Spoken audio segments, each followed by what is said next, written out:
Bonsoir et bienvenue sur le plateau du Grand Direct sur les antennes d'Azur TV. Au sommaire de ce mercredi 24 février, évidemment toujours la situation sur la Côte d'Azur dans les Alpes-Maritimes. Nous ferons le point avec le docteur Véronique Mondin qui est infectiologue au CHU de Nice. Reportage également à Oron, la station se prépare à accueillir des habitants du littoral confiné, vous le savez, ce week-end. Le fléau marseillais, c'est le trafic de stupéfiants, dossier édifiant dans la Provence du jour. 220 points de vente identifiés dans la capitale phocéenne. C'est plus que les bureaux de poste. Nous serons avec le journaliste qui a réalisé ce dossier, Romain Capdepont, et le député marseillais Saïd Hamada, alors que Gérald Darmanin sera à Marseille demain, le ministre de l'Intérieur. Enfin, le flou pour le centre des oiseaux dans le Var, spécialisé dans la lutte contre l'obésité infantile. Le centre doit fermer. Les salariés sont vent debout. Il s'agit de la même direction que l'EHPAD dont nous avions déjà parlé sur cette antenne, qui avait des problèmes avec ses salariés.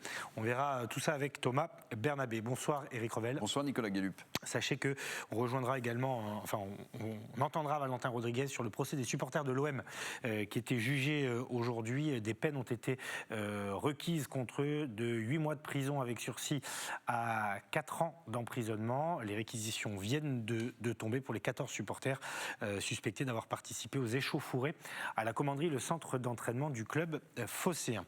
Éric, d'abord, juste un mot avant de rejoindre le docteur Mondin. Évidemment, on a encore les yeux rivés sur les Alpes-Maritimes, mais en 10 secondes, Dunkerque, les Hauts-de-France sont également maintenant concernés par un confinement partiel. Oui, Dunkerque, quand on regarde même la carte de France, on s'aperçoit que nombre de départements basculent du rouge vif au noir. D'ailleurs, le porte-parole du gouvernement Attal dit que 13 départements maintenant se trouvent dans une situation critique. Donc on voit bien que la France a été un peu à rebours de ce qui se faisait ailleurs, en Europe. Pas de confinement, a dit Emmanuel Macron, des confinements localisés et plutôt le week-end, on le voit à Nice, mais est-ce que ça suffira ? C'est un vrai sujet, parce qu'on voit bien que les variants, ça fait longtemps qu'on n'en a pas parlé, ils sont en train de progresser et font basculer petit à petit 13 départements, en tout cas c'est le chiffre de ce soir, dans le rouge plus que vif. Les taux d'incidence de notre région, on va les découvrir ensemble selon les derniers chiffres communiqués par l'Agence régionale de santé. Évidemment, la situation reste très préoccupante dans les Alpes-Maritimes, 591,9. Le Var et les Bouches-du-Rhône aussi ont quand même des taux élevés. Alors à côté des Alpes-Maritimes, ça paraît peu, mais c'est bien au-delà du seuil d'alerte. 314 pour le Var et 333 pour les Bouches-du-Rhône. C'est deux départements, on en parlera avec Guilhem Ricavi tout à l'heure. Juste pour commenter juste ces chiffres, rappelons quand même que le seuil d'alerte est déclenché à partir de 50 taux d'incidence et que la moyenne nationale est de 200 aujourd'hui, même si elle remonte un peu. Donc on est quand même largement au-dessus. 591, 333, 314, on est très largement au-dessus.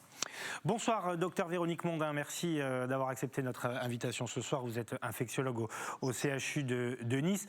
La première question qu'on a envie de vous poser, c'est quelle est la situation dans les services niçois ?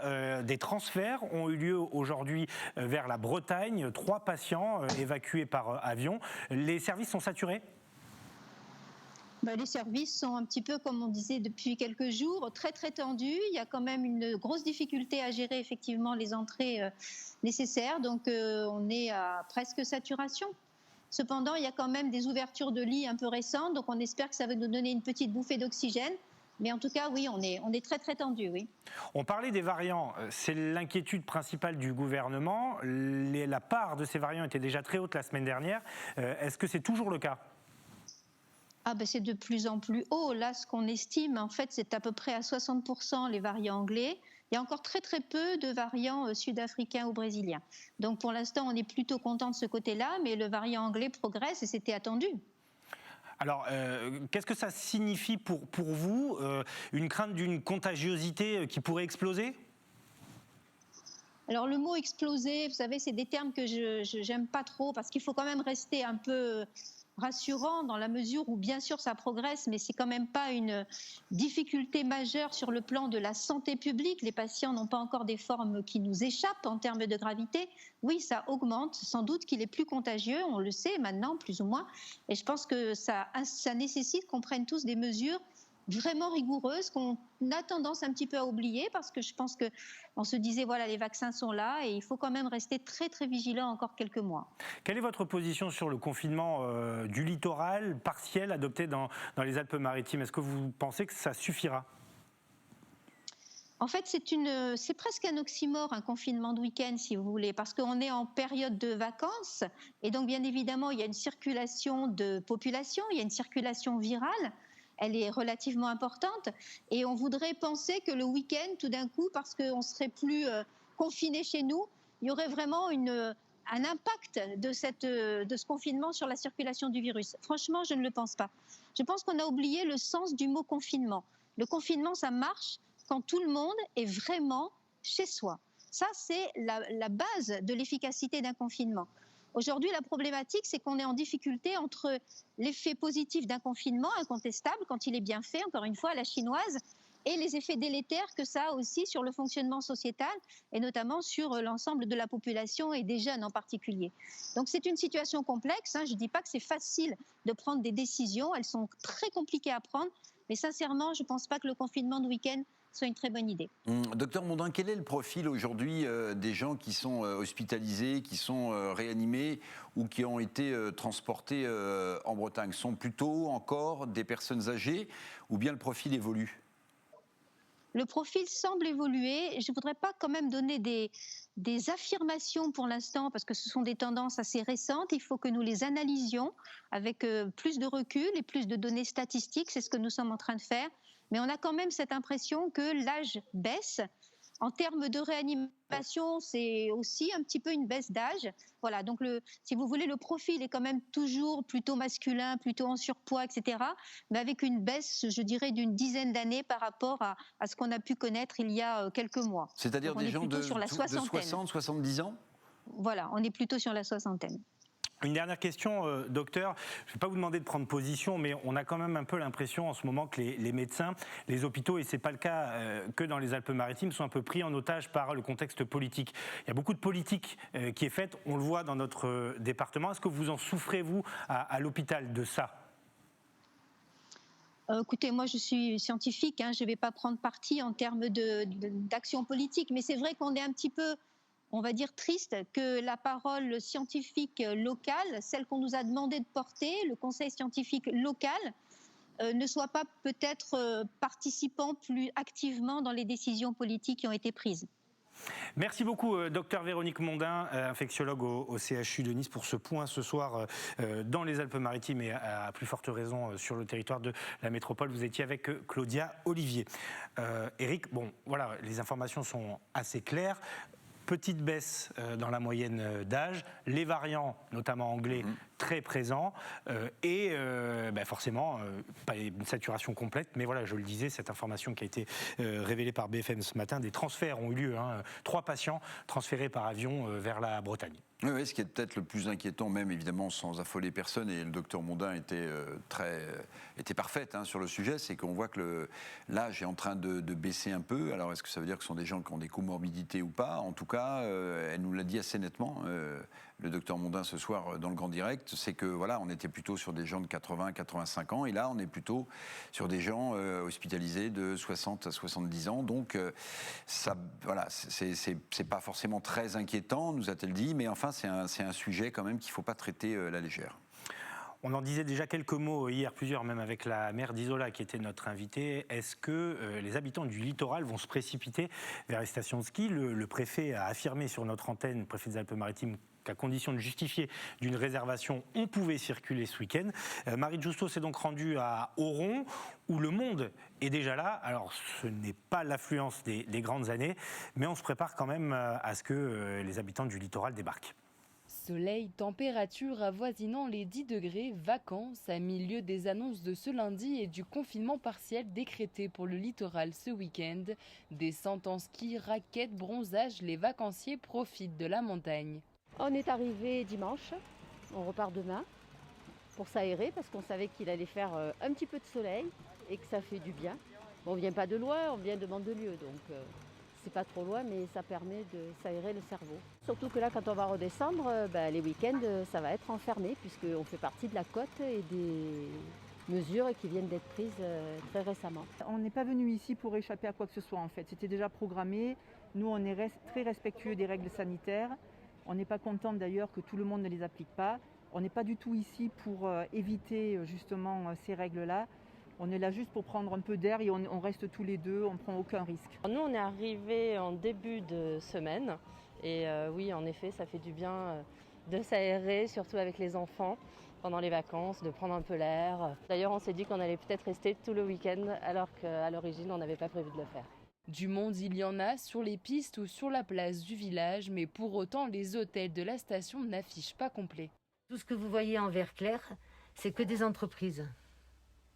Parce que du coup, on a pris des entreprises. En client réel, j'ai 1, 2, 3 chambres. Puisque ça, c'est ma fille et ça, c'est la copine de ma fille. Qui, du coup, ils montent une semaine, que jamais j'aurais pu le faire avant. Sinon, regardez, là, vendredi, on vit de l'hôtel. Il n'y a plus rien. Si les années précédentes, Catherine enregistrait un taux d'occupation de 100%, ce n'est pas le cas de cette saison. C'est la période la plus chargée pour nous. Et cette année, c'est vraiment du petit séjour, 2 nuits, grand max 3 nuits. Les gens, ils montent pas. Il y en a beaucoup, je pense, qui montent à la journée. Du côté des commerçants, on ne se plaint pas, un peu moins de monde certes, mais l'activité tourne grâce aux résidents de la station. Il y a beaucoup moins de monde en semaine. Par contre, les week-ends sont très chargés parce que les gens ont besoin d'oxygène. Donc ils montent à la montagne. Il y a les passionnés depuis toujours. Il y a les résidents qui ont leur résidence secondaire. Et puis actuellement, il y a les vacances de février. Donc qui amènent quand même une quantité de familles assez importante avec des enfants qui veulent aussi prendre un petit peu de bon temps. La situation sanitaire à Auron n'a jamais été inquiétante. Pas de cas graves, pas de cluster, les gestes barrières sont bien respectés. Mais Anne-Sophie redoute le week-end qui arrive. Les habitants du littoral pourraient vouloir échapper au confinement. C'est notre bête noire. On a vraiment peur que les gens du littoral se ruent sur Auron, sur Isola-Demi, sur Valbert, les stations de ski, où on est au grand air, à la montagne, et nous n'avons pas de confinement. Nous avons le confinement le soir à 18h, mais nous n'avons pas le confinement du littoral le week-end, du vendredi au lundi, quoi. La station d'Auron est prête en cas d'afflux ce week-end. Les responsables insistent sur le respect des gestes barrières et la responsabilité de chacun. Voilà les stations qui se préparent. Bonsoir Patrick Roger. On est mercredi, vous êtes donc avec nous, patron de la rédaction de Sud Radio, aux commandes de la matinale également. Alors, avant que le confinement soit décidé à Dunkerque, on avait défini ensemble le thème de votre intervention ce soir sur les Alpes-Maritimes, territoire expérimental. Est-ce que ça peut faire tache d'huile ? Eh bien c'est le cas, ça y est, le couvre-feu appliqué partiellement sur la Côte d'Azur est appliqué également à Dunkerque. Nice est un cas d'école finalement et il fait école pour développer cette expérimentation du confinement le week-end, quoi. Alors évidemment, on peut avoir des doutes sur l'efficacité. Je sais que c'est remis en cause beaucoup dans les Alpes-Maritimes, que comme le couvre-feu, il y a beaucoup de doutes sur l'efficacité d'une telle mesure. Cela dit, en tout cas, cette décision a été prise et je pense que le fait que ça a été adopté dans un premier temps à Nice, évidemment, ensuite, alors qu'il n'y avait pas de demande du maire de Dunkerque, ce n'était pas la même demande express qu'à Nice, il y a eu quand même cette volonté d'expérimenter ça là-bas, d'autant qu'il y avait un taux d'incidence qui était assez fort, il était même plus fort qu'à Nice, puisqu'il était de 900. Donc, vous voyez, il était quand même assez élevé. Et on n'avait pas pris cette mesure pour la Moselle qui le réclamait 15 jours plus tôt. Là, on a décidé de le faire à Dunkerque. On va vers finalement une situation à l'allemande ou à l'italienne ou à l'espagnole avec du fédéralisme qu'on va un petit peu expérimenter. Il faut dire qu'en France, on est quand même un peu schizophrène. D'un côté, on veut des décisions locales avec une implication de la décentralisation, qu'on applique véritablement sur le terrain des mesures qui soient adaptées. Et puis de l'autre, on reproche une rupture d'égalité du territoire. On se dit non, mais alors pourquoi dans tel endroit on adopterait telle mesure et pas l'autre ? Comment cela se justifie ? Vous voyez, on est entre ces deux positions, ces deux postures, on a des difficultés à trancher. La population est assez divisée sur le sujet. Et évidemment, au plus haut niveau, c'est-à-dire du côté du gouvernement, du côté de l'administration. On a aussi toujours du mal à lâcher un petit peu de pouvoir pour le local. Donc c'est pour ça qu'on a mis du temps à l'adopter et qu'aujourd'hui on l'expérimente et que ça fera peut-être encore plus, encore davantage école dans les jours ou dans les semaines qui viennent, parce qu'on pourrait très bien l'expérimenter ailleurs, en Île-de-France par exemple, où il y a un taux d'incidence qui est assez élevé, compte tenu de l'avancée du variant britannique notamment. Oui, Patrick, vous avez sans doute vu ce soir Gabriel Attal, le porte-parole du gouvernement, qui annonce que 13 départements sont en difficulté face à la montée de la Covid-19. Le couple exécutif Emmanuel Macron, Jean Castex joue gros là, parce qu'on a échappé au reconfinement total. Est-ce qu'on va y échapper longtemps ou est-ce qu'il y aura des reconfinements, locaux par région? Vous disiez, on sent qu'on est sur un point de bascule, non ? Oui, on fait de la dentelle et vous avez raison, par territoire pour l'instant, pour expérimenter certaines choses. Et il est possible que si ça continue d'augmenter dans les 8-10 jours qui viennent, qu'on repasse à du reconfinement, alors peut-être pas au niveau national, peut-être par grande région ou par localité ou par département ou par agglomération, mais on sent que on retourne vers une possibilité de reconfinement. Il est probable d'ailleurs, puisque certains voudraient, des médecins, mais également quelques politiques, quelques spécialistes, disent que plutôt que d'avancer par petits pas, il faudrait prendre une décision beaucoup plus forte, c'est-à-dire un véritable confinement, reconfinement donc, mais sur tout le territoire et pas le week-end ou avec un couvre-feu à 18h, où là, ce sont des petits pansements à chaque fois. Ça permet certes de limiter, mais ça ne va pas beaucoup plus loin et ça procède plutôt de l'empêchement de travailler, de se déplacer ou de vivre pour certaines personnes, plutôt que de limiter véritablement la contamination. C'est ce que vient de nous dire, Patrick, le docteur Mondin, hein.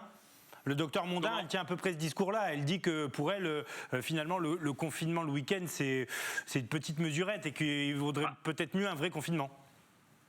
Regardez, sur le couvre-feu de 18h, les effets ne sont pas considérables. C'est même l'effet inverse selon une étude qui avait été menée par une spécialiste à Toulouse pour dire que ce couvre-feu de 18h faisait qu'on avait tendance à se regrouper et à se concentrer dans les magasins et ailleurs avant 18h et que c'était l'effet inverse qui se produisait. Donc, on n'a pas beaucoup de recul par rapport à ça, y compris d'ailleurs du reconfinement le week-end. Sinon, qu'on va quand même limiter les déplacements, qu'on ne va pas inciter les gens à se déplacer et à aller faire du tourisme et aller se promener à la campagne, en bord de mer ou en ville et à faire du shopping, alors que les beaux jours arrivent.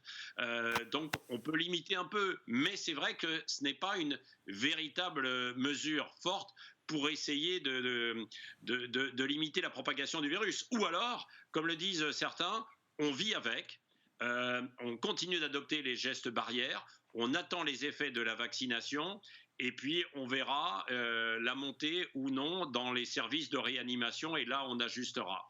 Mais vous voyez, il y a ce débat et comme vous le disiez Eric, on est sur ce point de bascule dans les 8-10 jours qui viennent. On avait eu le même discours il y a 3 semaines en se disant que les vacances de février pouvaient être un test et on pouvait en profiter pour tout fermer. Finalement, ça n'a pas été fait parce qu'il y avait eu aussi une pression de l'opinion et puis que les chiffres n'étaient pas si mauvais. Aujourd'hui, ce n'est pas tout à fait la même musique. Alors vous avez peut-être vu que le professeur Raoult à Marseille, à l'IHU, a remis une pièce dans le jukebox, puisqu'il estime que finalement les masques ne servent pas à grand-chose, que le virus peut être aéroporté à 150 mètres, 200 mètres de distance. C'est vrai qu'on se dit, Patrick, je ne sais pas si vous avez fait la réflexion, mais on se dit, le masque, le gel hydroalcoolique servent à empêcher d'avoir une grippe classique, empêche d'avoir une gastro-entérite, mais pourquoi est-ce qu'il n'empêche pas le Covid de passer? Peut-être que le professeur Raoult n'a pas tout à fait tort dans son jugement. Oui, non, il n'a sans doute pas tort, c'est-à-dire que ce n'est pas non plus le remède miracle pour stopper totalement la propagation. Cela dit, c'est assez logique, ça limite quand même un peu. C'est exactement, souvenez-vous du discours il y a pile poil 1 an, c'est-à-dire en février dernier, et en mars où on manquait de masques alors que certains réclamaient des masques et puis des professionnels de la médecine disaient non, ça ne sert à rien de porter des masques Olivier Véran en parce qu'on ne tête. sait pas les utiliser. ce ne sont pas les bons masques non plus. Il faudrait des masques FFP2, les autres ne limitent pas. Et puis progressivement, on s'est aperçu quand même qu'il y avait une limitation. Donc on peut tout remettre en cause. C'est vrai que comme ce sont des nanoparticules, ces virus, évidemment, ils peuvent passer un peu partout. Ils peuvent évidemment dans l'air, mais sinon, on ne vit plus. Souvenez-vous, encore une fois, il y a un an, on ne pouvait pas marcher dans la rue et rentrer dans une maison. Il fallait éventuellement se déchausser, nettoyer les chaussures, enlever tous les vêtements, les nettoyer, parce que le virus pouvait être sur nous. On a vu qu'on n'était pas non plus dans ce délire total, quoi. Merci beaucoup Patrick, à demain matin sur l'antenne de Sud Radio aux côtés de Cécile de Minibus bien sûr. On va s'intéresser dans quelques secondes à cette enquête menée par le journal La Provence sur les réseaux de trafiquants de stupéfiants. C'est assez édifiant. Le député Saïd Hamada sera avec nous, ainsi que Romain Capdepont qui est chef de rubrique police-justice à La Provence. Mais avant cela, puisque nous parlons de justice, les supporters de l'Olympique de Marseille, les 14 supporters suspectés d'avoir commis les incidents et les exactions à la commanderie comparaissaient aujourd'hui. Il a été requis contre eux de 8 mois de prison avec sursis à 4 mois ferme. Valentin Rodriguez. C'est donc ici au tribunal correctionnel de Marseille que les 14 supporters présents lors des violences de la commanderie le 30 janvier dernier comparaissent devant la justice. Âgés de 19 à 37 ans, ils viennent de Marseille, d'Arles ou encore de la région parisienne. Ces supporters de l'OM sont soupçonnés d'être impliqués dans les incidents du centre d'entraînement le 30 janvier dernier où 300 supporters avaient déclenché des violences devant le portail de la commanderie et quelques dizaines avaient même réussi à pénétrer à l'intérieur du centre. 7 policiers avaient été légèrement blessés. Les 14 prévenus assument leur participation mais nient être impliqués dans les dégradations. Écoutez la réaction de l'un des avocats de ces 14 supporters pour qui cette procédure n'est pas justifiée. C'est un dossier qui est vide, c'est un dossier qui est creux, c'est un dossier dans lequel il n'y a pour la plupart d'entre eux aucun élément concret de charge, d'accusation. Si bien qu'aujourd'hui, en définitive, sur les infractions qu'on leur reproche, on ne sait absolument sur quoi le ministère public, le procureur, a entendu étayer ces charges pour les renvoyer devant le tribunal correctionnel. C'est un dossier qui, à ce jour, en l'attente de ces réquisitions tout à l'heure, en l'état de ce qu'il y a dans le dossier, est parfaitement scandaleux. Quand on vous accuse de destruction, mais que les policiers eux-mêmes, dans leur PV de vidéosurveillance, vous disent concernant cette personne qu'il n'est absolument pas identifié comme ayant commis des actes de destruction, j'aimerais bien savoir lesquels on lui reproche. À l'heure où nous vous parlons, les jugements sont toujours en cours. Le procès a démarré à 8h30 ce mercredi matin. Pour rappel, pour ces faits, ces supporters encourent des peines de 1 à 5 ans de prison avec des amendes allant de 15 000 à 75 000 euros, ainsi que des interdictions de stade. Voilà, plateau enregistré en fin d'après-midi par Valentin Rodriguez. Du coup, depuis, les réquisitions sont tombées, je vous les ai données, de 8 mois avec sursis à 4 mois ferme.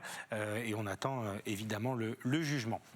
Je vous le disais également, cette enquête édifiante à présent dans le journal La Provence qui concerne le trafic de stupéfiants. 220 points de deal ont été identifiés dans le département, dont 156 à Marseille. Vous le découvrez sur cette double page, donc publiée aujourd'hui. Nous sommes avec Romain Capdepont, qui est le chef de la rubrique police-justice à La Provence et qui a signé cette enquête, et également avec le député La République En Marche, Saïd Hamada, pour essayer de comprendre pourquoi et ce qu'on peut faire surtout. Alors, je vais m'adresser d'abord à Romain pour l'état des lieux.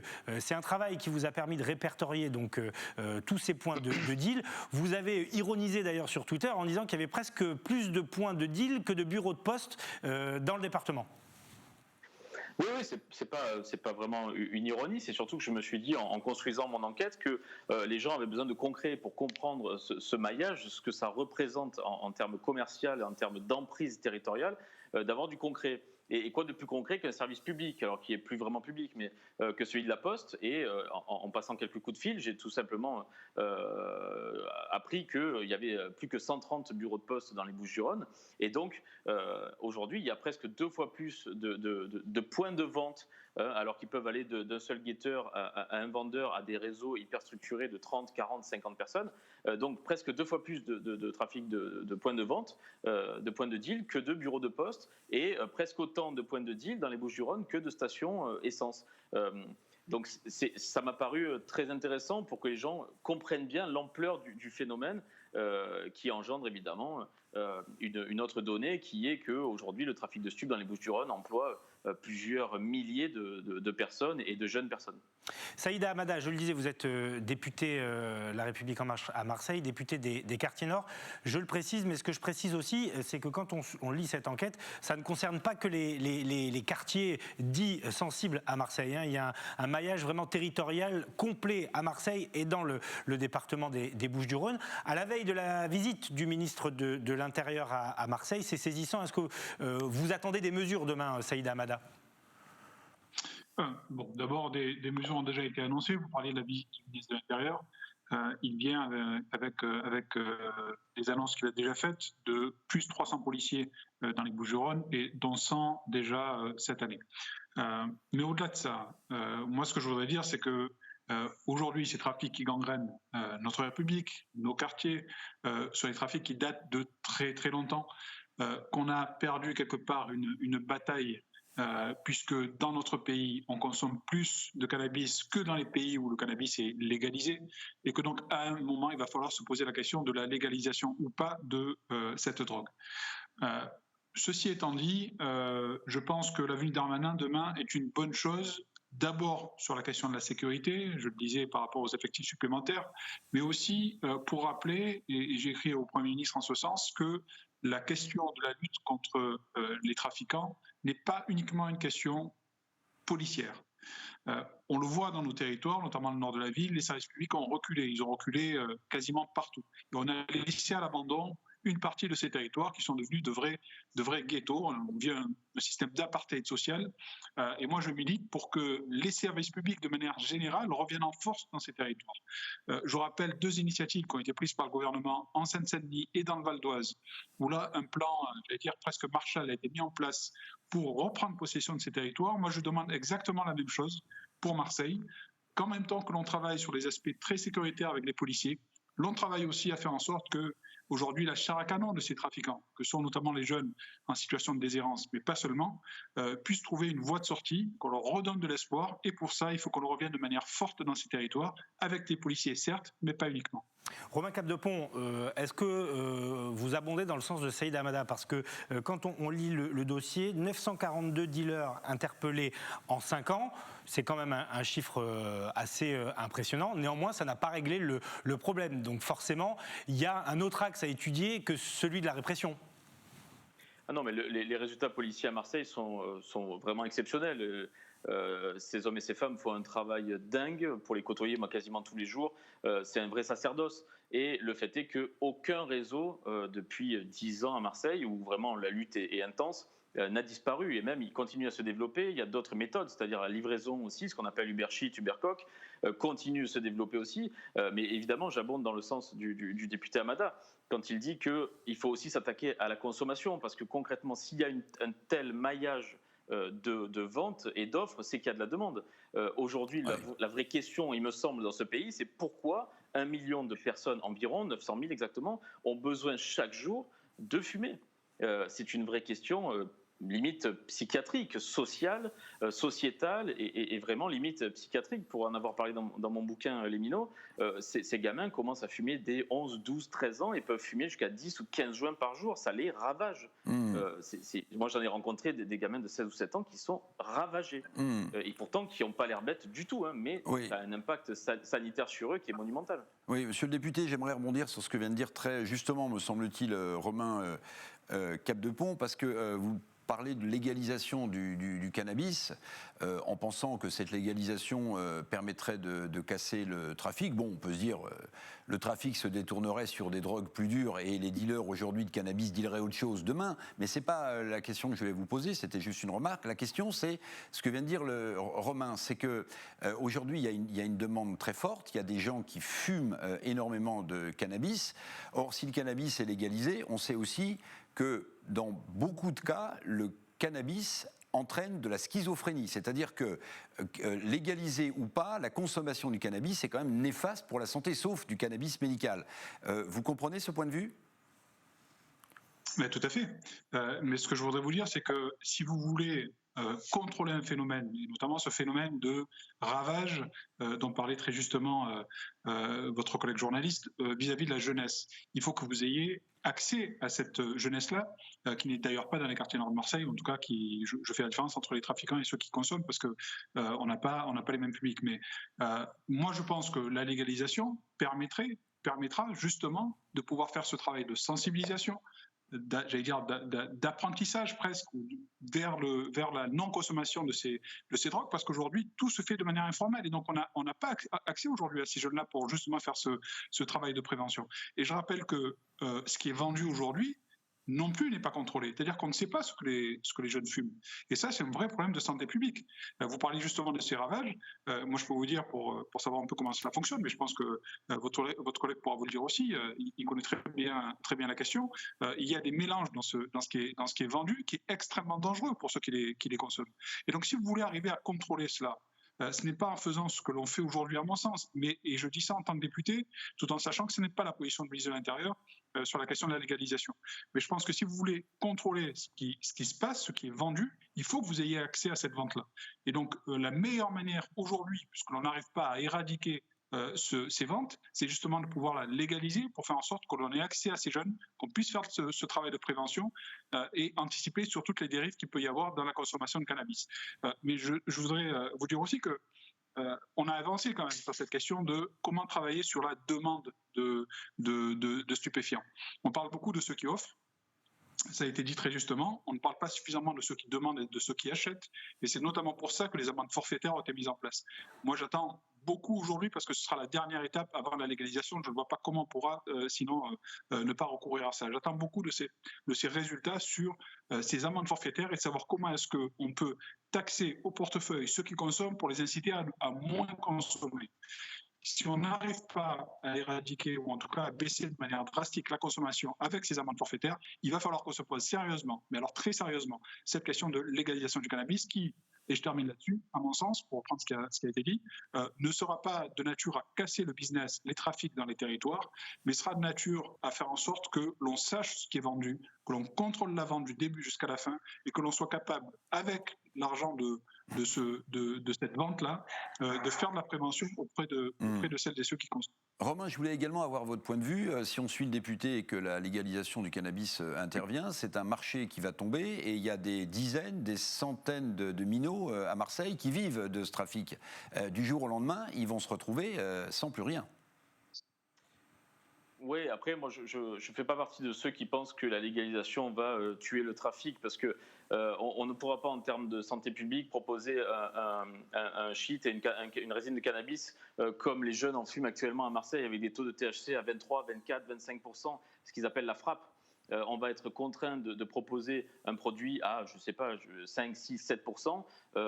En effet, comme dit Saïd Hamada, ça va forcément faire dériver un certain nombre de consommateurs. Alors, qui les bobos des quartiers du sud ou centre, qui actuellement vont dans les cités, qui demain, enfin, qui se font aussi beaucoup livrer actuellement, mais qui demain iraient dans ces coffee shops parce qu'ils seront un petit peu stylés, un peu à la mode. Mais il n'empêche que cette merde, comme l'appelle le ministre de l'Intérieur, restera dans les cités, et puis les trafiquants continueront à vendre de la coke, et puis peut-être repasseront au braquage. Alors, je ne suis pas du tout en train de dire en revanche que il ne faut pas tenter, mais il ne faut pas se leurrer en pensant qu'on va éradiquer le trafic avec la légalisation. En revanche, à un moment donné, comme dit Saïd Hamada, il va falloir faire un choix. Moi, ça fait déjà plusieurs fois que je fais des éditos en ce sens dans le journal, c'est qu'aujourd'hui, on est dans un ventre mou. On fait la guerre, mais on fait une petite guerre. Aujourd'hui, est-ce qu'on passe dans une guerre totale avec, c'est une des questions que je pose dans le grand entretien que nous a accordé le ministre de l'Intérieur demain dans le journal, est-ce que demain, on passe sur des peines à 20, 25 ans, 30 ans, c'est-à-dire on fait exploser le quantum, la peine encourue pour vraiment rentrer dans une guerre totale, avec un nombre de policiers qu'on monte à 1000, 2000, 3000 à Marseille. Je sais que ça paraît surréaliste, mais à un moment donné, et il va falloir prendre le taureau par les cornes, soit d'un côté, soit de l'autre. On ne peut pas continuer à vivoter comme ça, surtout que ça donne l'impression forte quand même que finalement, ce statu quo satisfait un petit peu tout le monde. C'est-à-dire que, comme vous disiez, des milliers de minots vivent de ça. Demain, s'ils ont plus ça pour vivre, on se demande bien ce qu'ils vont faire. Est-ce qu'ils vont pas retourner sur la canebière comme il y a 7 ou 8 ans, arracher les colliers en or des vieilles dames? Est-ce qu'ils vont pas remonter au braco, ce qui ne se fait plus du tout, quasiment? Donc finalement, on a l'impression que ça maintient quand même aussi une espèce de paix sociale dans ces cités. Des tirs de mortier, il n'y en a pas. Des violences urbaines, il n'y en a pas. Des poubelles cramées, il y en a quelques dizaines sur tout le département au moment du réveillon, alors que dans le reste de la France, ça flambe, tout simplement parce que les caïds tiennent leur cité. C'est malheureux à dire, mais c'est la vérité. Ces caïds tiennent les cités mieux que la police. Donc à un moment donné, c'est soit on continue d'accepter ça, et puis les honnêtes gens de ces cités vivent un enfer, on le sait bien, avec des checkpoints, avec des fouilles de coffres, avec des contrôles d'identité, avec des menaces quand on a le toupet d'appeler les flics, les marins-pompiers, ou encore plus de donner évidemment une info. À un moment donné, il va falloir faire un choix. Ça, c'est clair. Je ne sais pas quel est le bon. Ça, c'est un peu la quadrature du shit. Mais à un moment donné, il va falloir faire un choix.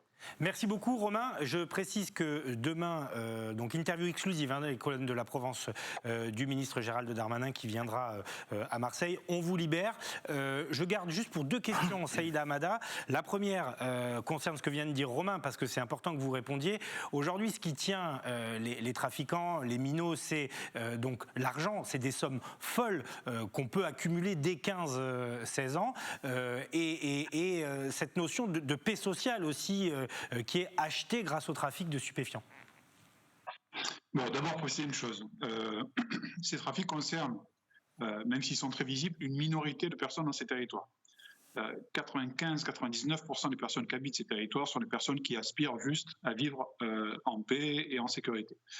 D'autre part, les gains dont on parle, qui sont en effet extrêmement importants, profitent de moins en moins à ceux qui habitent ces territoires. De plus en plus de réseaux aujourd'hui à Marseille sont tenus par des personnes, par des non-marseillais. Et donc il faut aussi casser un peu c'est-à-dire cet a priori qui est de moins en moins vrai, qu'il a été à une certaine époque, mais qui est moins aujourd'hui. Aujourd'hui, ceux qui tiennent les réseaux sont de moins en moins des Marseillais, et donc ce sont de moins en moins des Marseillais qui profitent, entre guillemets, des gains de la drogue. Et je terminerai sur le fait que, c'est un peu ce que je disais tout à l'heure, c'est-à-dire que si on veut travailler sur, j'allais dire, l'offre, c'est-à-dire le fait que des gamins plus ou moins jeunes s'adonnent à ce type de trafic, il faut que l'on fasse croire, espérer ces gamins en la République et dans l'espoir d'un avenir meilleur en dehors des trafics. Et donc c'est là où on est aussi attendu. Donc il faut une réponse de court terme qui peut être une réponse policière. Monsieur le député, c'est pas une vision, pardonnez-moi de vous couper, c'est pas une vision un peu naïve, un peu bisounours, faire rêver les jeunes avec la République. Vous pensez que la République est en l'état aujourd'hui, comme elle est, avec les valeurs qu'elle incarne, de faire rêver les jeunes dont vous parlez?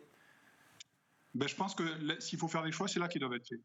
Vous connaissez Marseille comme moi, allez à la Cité de la Castellane, à la Bricarde, à la Solidarité, etc. Quand vous voyez qu'il n'y a quasiment pas de transport en commun, quelqu'un qui veut faire les 3-8 à Marseille, s'il n'a pas de véhicule, il ne peut pas le faire dans les quartiers de Marseille. C'est impossible. Quand vous voyez l'état des écoles, vous avez des rats dans les écoles, vous avez des punaises de lit. Comment est-ce que vous voulez faire en sorte que ces gamins-là se sentent respectés par la République? Les réponses, on les connaît. Il faut des moyens. Il faut que les services publics reviennent dans ces territoires.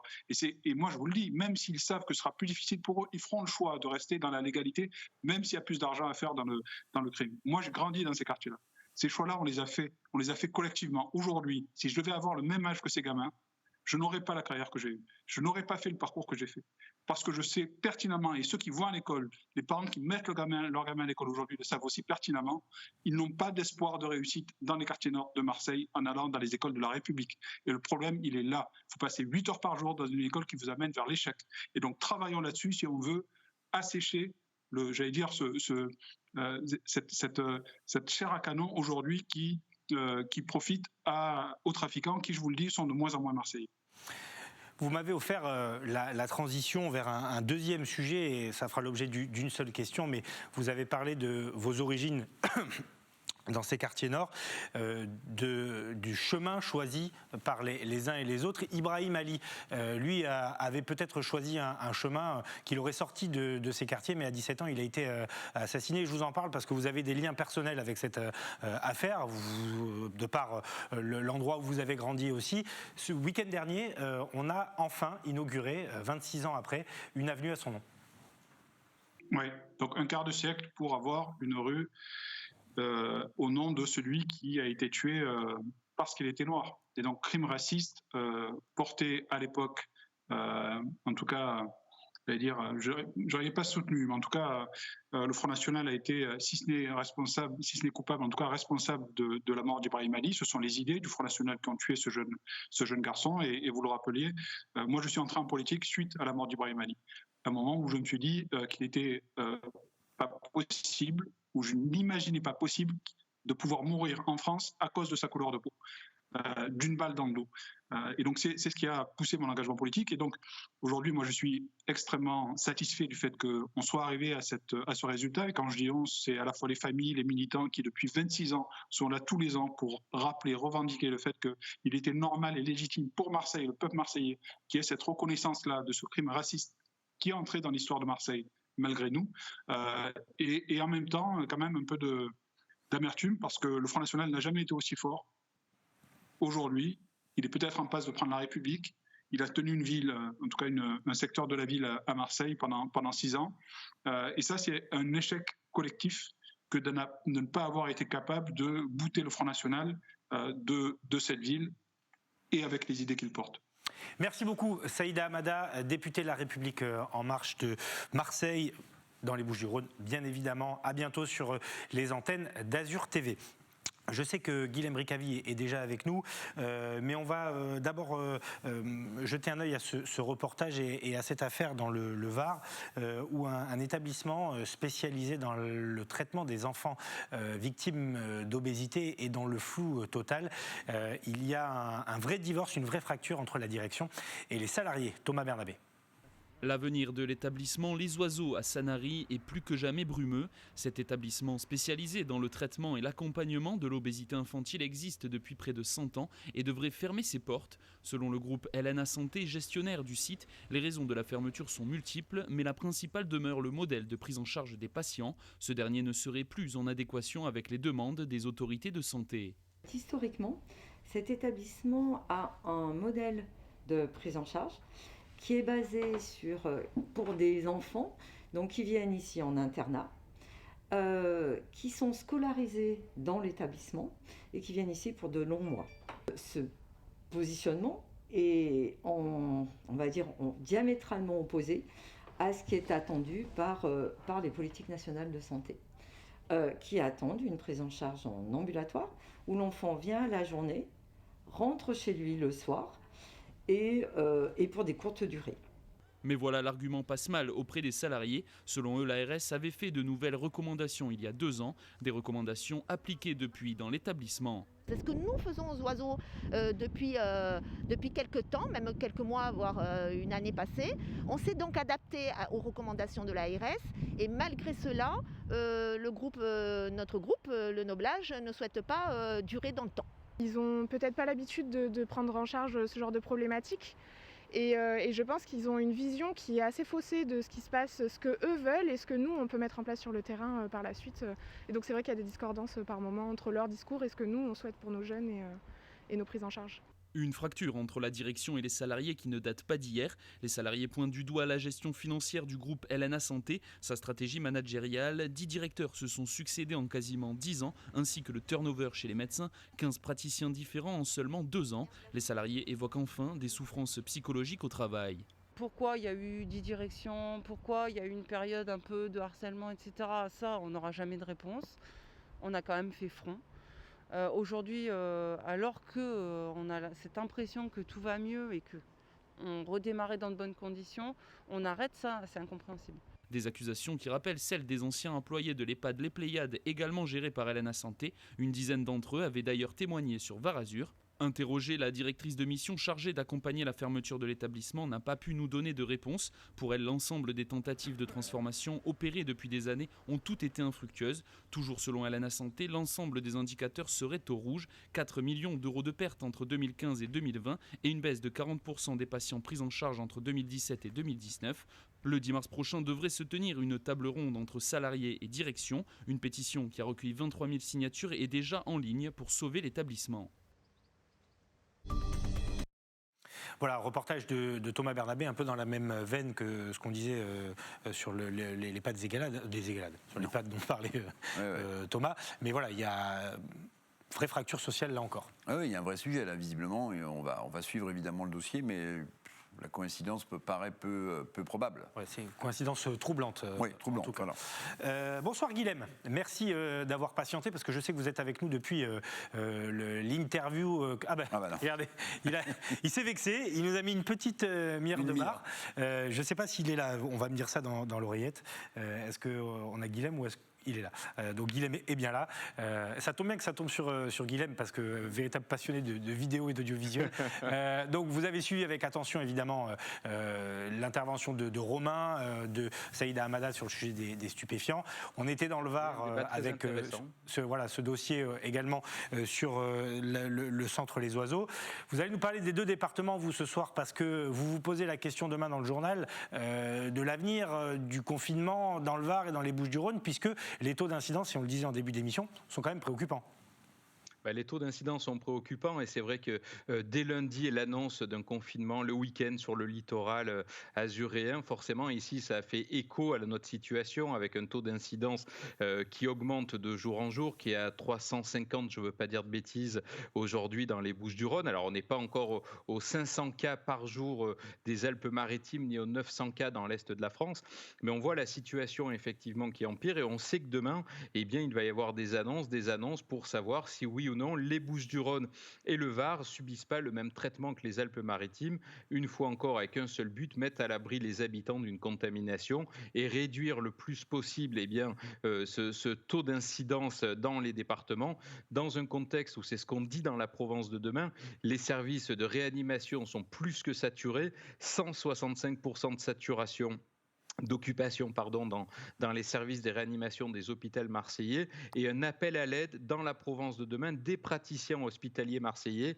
qui en appellent aux médecins libéraux pour venir les aider, parce que selon eux la situation n'est plus tenable dans leurs établissements. Donc dans ce contexte, forcément on s'attend à ce que demain Bouches-du-Rhône et Var soient frappés de ces mêmes mesures restrictives le week-end pour limiter la circulation des gens et donc du virus. Et vous l'avez dit, les taux d'incidence inquiétants, et puis des taux d'occupation absolument incroyables. On parle beaucoup de la Côte d'Azur, mais finalement, il y a une vraie vigilance, d'ailleurs dans le Var et dans les Bouches-du-Rhône. Alors on n'aura pas le temps ce soir de passer le sujet, mais je vous conseille de le consulter sur notre site et sur Var Azur si vous avez la chance d'être dans le Var. Mais le préfet a d'ailleurs indiqué que les contrôles seraient très stricts ce week-end, notamment sur les plages. On vous montrait hier ce reportage de Thomas où les gens se relâchent, portent plus le masque. Ça va serrer la vis. Donc voilà, vous, Guilhem, vous nous dites qu'on peut s'attendre à ce confinement. Et puis, puisque je vous tiens, et on terminera là-dessus, donc on en a déjà dit un mot avec Romain, mais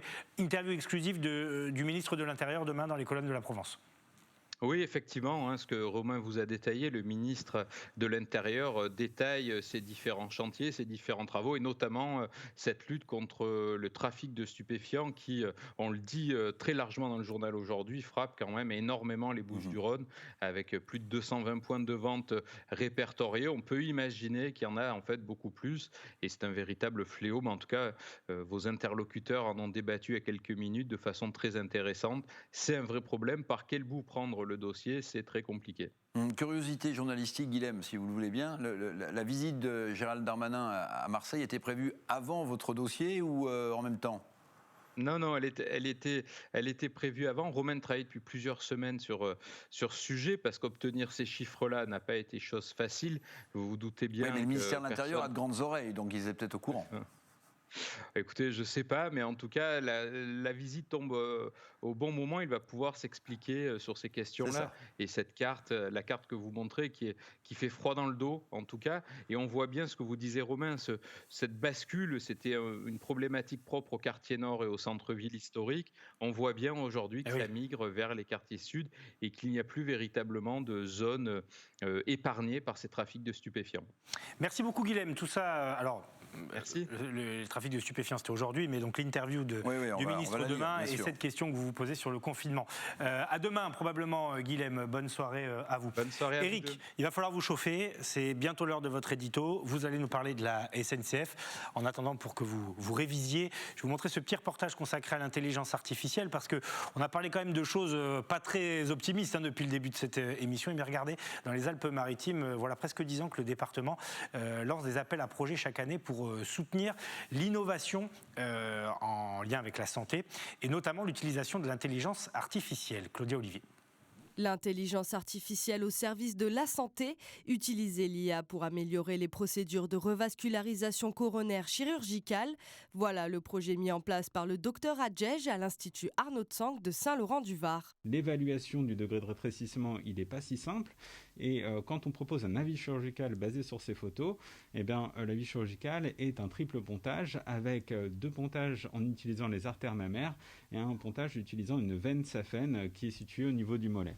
Et si on y applique l'intelligence artificielle, ça donne une valeur chiffrée, mais ça donne aussi un code couleur pour faire plus simple. Ici, on voit tout simplement que 2 artères ont besoin d'être réparées, alors que la 3e, le traitement médical fera aussi bien et qu'un 3e pontage n'est pas nécessaire. Grâce à un code couleur, l'intelligence artificielle permet donc de gagner du temps. Le diagnostic est aussi beaucoup plus précis. L'IA est donc une aide précieuse pour le médecin. Ce qu'on peut faire, c'est effectivement évaluer l'évaluation 3 dimensions de ce rétrécissement coronaire et de savoir l'impact du flux sanguin ici tout le long du vaisseau. Et on voit ce code couleur qui se dessine et la zone qui est là où le chirurgien aimerait faire son pontage, il voit qu'il y a du flux sanguin qui va apporter une utilité à ce pontage-là. Parmi les différents projets proposés au département des Alpes-Maritimes, celui du docteur Julien Adjej a séduit le comité scientifique par son ingéniosité. On voit là un projet qui mêle cardio et IA. Donc, bien évidemment, les experts de notre comité scientifique examinent cela et se rendent compte qu'on est en présence d'une innovation majeure en matière de cardio et d'IA, puisqu'on mêle les deux pour analyser un ensemble de données médicales pour mesurer l'intérêt en fait des décisions, des actes, des gestes médicaux. Depuis 2006, le département a financé 254 projets pour un total de 132 millions d'euros.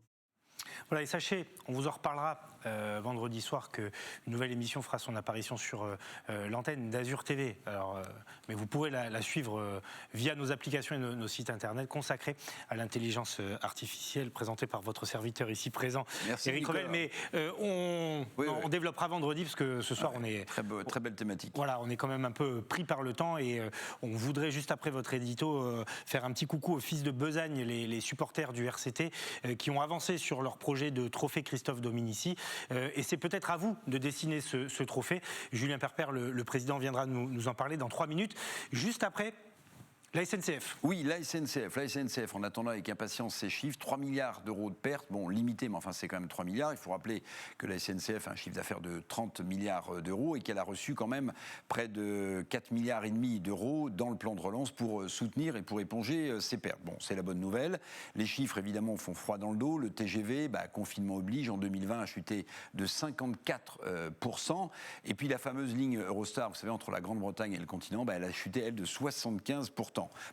Alors Jean-Pierre Farandou, le nouveau patron de la SNCF dans le journal Le Monde, est plutôt optimiste, notamment sur le virage écologique de la SNCF, et il fait un pari citoyen. Le président de la SNCF dit, si on réduit de 2 à 3 points le déplacement en voiture, on peut accroître les TGV non polluants de 20 à 30%. Il faut savoir, Nicolas, qu'un TGV pollue 50 fois moins que le même voyage en voiture et qu'une tonne de fret, de marchandises transportées dans un wagon de la SNCF, c'est 10 fois moins de CO2 rejeté dans l'air que la même tonne transportée par camion. Alors vous me direz, oui, mais enfin l'électricité qu'utilise le TGV, elle est fournie par les centrales nucléaires et la question du retraitement des déchets des centrales nucléaires qui produisent cette électricité n'a jamais été vraiment réglée. Et je vous dirais, vous avez tout à fait raison. Et puis il y a la question des petites lignes.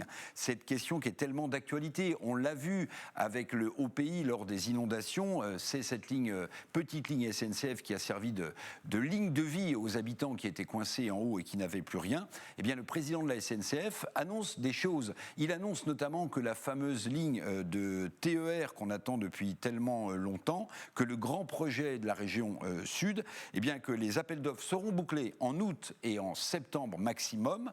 Donc 2 lots de lignes de TER seront attribués, même si la mise en œuvre, dit Jean-Pierre Farandou, de notre ligne à Marseille, Nice, Vintimille, elle ne rentrera en efficacité qu'en 2023. Cette attribution, dit Jean-Pierre Farandou, écoutez bien, aura une dimension historique. Il parle de la région sud, donc on va voir ce qu'on va voir. Et c'est vrai, Nicolas, je le sais, que vous attendez, comme nous, avec beaucoup d'impatience et de pied ferme, cette nouvelle ligne de TER dans le sud. Tout à fait, parce que disons que de mettre autant de temps pour faire Nice-Marseille que Marseille-Paris, avouez que c'est quand même un petit peu frustrant. Alors il n'a pas donné de délai sur la rapidité des TER qui desserviront ces lignes, mais enfin en tout cas on peut penser que ça ira plus vite. Non mais bon voilà, je liais ça évidemment au projet de ligne nouvelle, parce que là aussi ça fait partie des projets structurants dont on a beaucoup parlé sur l'antenne d'Azur TV qui vont compter. Alors 19h25, là aussi je vais demander à nos amis en régie de me dire si Julien Perper est déjà avec nous. Il est là, c'est merveilleux. Bonsoir Julien, merci d'être avec nous. Président du groupe de supporters des Fils de Besagne à Toulon, groupe de supporters du RCT, bien sûr. Et vous avez lancé, on en avait parlé sur cette antenne, ce projet presque fou au départ, parce qu'il est né chez vous, de trophée Dominici entre ces deux clubs, le Stade français Paris et le RCT, Christophe Dominici, qui a disparu il y a quelques semaines. Vous avancez bien, et là, vous lancez donc un concours à l'attention de tout le monde, des supporters, pour dessiner finalement ce trophée, c'est ça ? C'est exactement ça. Donc le trophée, c'est vrai qu'on l'avait mis sur la place publique, et a été donc repris par les deux clubs et validé par les deux clubs. Désormais, on a voulu continuer à ce que ce concours, cette idée de trophée, soit ouverte à tout le monde. Et donc, du coup, maintenant, ce qu'on propose, en effet, c'est un concours pour désigner la personne qui réalisera le trophée pour Christophe Dominici. Alors, on a préparé les deux adresses à retenir. L'adresse électronique d'abord, fils-de-besagne@orange.fr. Donc là, on peut envoyer ses propositions. Voilà, date d'ouverture du concours, 1er mars 2021, date de clôture, le 15 avril 2021. C'est quand même important d'avoir les dates. Et il y a le règlement aussi du concours sur le site des Fils de Besagne. C'est www.fils-de-besagne.fr, si je ne dis pas de bêtises. Alors, à qui s'adresse ce concours, et qu'est-ce que vous attendez finalement ? Ce sont des croquis, des esquisses, des propositions ? Alors, ça s'adresse à tout le monde, qu'on soit passionné de rugby ou pas. Ensuite, il y a un règlement intérieur que j'invite à aller consulter si on veut participer et candidater au concours. Donc nous, ce qu'on demande, c'est un cahier des charges en réalité, les dimensions de ce trophée, combien il coûterait, de quelle matière il est fait, et puis en effet un visuel informatique, de manière à ce qu'on voit à quoi ça ressemble. Nous, ensuite, on va collecter toutes ces propositions, et puis un jury qui est composé du RCT, du Stade français et de nous tranchera à la fin sur qui remportera ce concours. Vous avez peut-être vu, Julien, qu'en hommage à Christophe Dominici, son livre Le bleu à l'âme ressortait, et que son père, Jean, assure la préface de le livre de manière très émouvante. Je ne sais pas si vous aviez cette information, mais il faut vraiment regarder. Vous saviez ça ? Alors j'en ai entendu parler et j'ai vu l'information pas plus tard que cet après-midi, mais j'ai pas eu l'occasion et le temps de lire. Peut-être que ce livre pourra faire partie d'une dotation, parce que c'était un très beau livre qui résumait peut-être aussi un peu l'état d'esprit de Christophe, bleu à l'âme, après sa grande carrière d'international.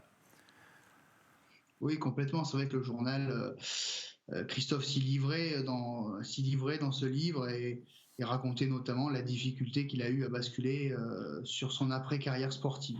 D'ailleurs, moi je rebondis là-dessus. Une des premières choses qu'on a fait quand on a lancé ce concours, par l'intermédiaire du Stade français, c'était de contacter la famille de Christophe pour les informer de la tenue de ce concours. Et ils ont bien évidemment répondu favorablement, et ils sont très enthousiastes à l'idée que ce trophée puisse aboutir. On rappelle que ce trophée, le principe, c'est de le remettre lorsque les deux équipes s'affrontent, les équipes de Toulon et du Stade français. Vous avez une date, un objectif pour remettre le premier trophée Dominici ? dès la saison prochaine. Donc premier match de championnat qui opposera les deux équipes, il y aura ce trophée Dominici pour le vainqueur. Ou non, on prend les matchs aller, je crois, aller et retour. C'est exactement ça. Ça sera sur la double confrontation. Mais le premier match, imaginons qu'on commence par un Toulon-Stade français, le premier match comptera pour ce trophée en tout cas. Merci beaucoup Julien. On va là, on a vu à l'antenne ce que vous disiez, Eric, cette lettre à mon fils du papa de Christophe Dominici. Donc dans la réédition de sa biographie, un texte probablement très émouvant. Et je voudrais qu'on remontre donc pour le concours que vous organisez. L'adresse mail sur laquelle les propositions peuvent arriver, c'est fils-de-besagne@orange.fr. Voilà, c'est bien gros, c'est l'œuvre de Fabrice Justo. Date d'ouverture du concours le 1er mars et clôture du concours le 15 avril. Merci Julien, bonne soirée à vous et à très bientôt. Merci à vous. C'est la fin de ce grand direct. Merci Eric. Merci beaucoup Nicolas. Merci à Sébastien Lyotard, Théo Sarfati, Michael Fernandez, Fabrice Justo, Eric Revel qui a déjà rangé son stylo. Oui. Je le dis parce qu'on vous a vu à l'antenne, le générique est parti. Et là, parce que je suis en retard, donc on me rappelle qu'il faut respecter les horaires. J'espère que j'ai oublié personne. Alors je remercie Philippe et Stéphanie une nouvelle fois et à demain sur les antennes d'Azur TV.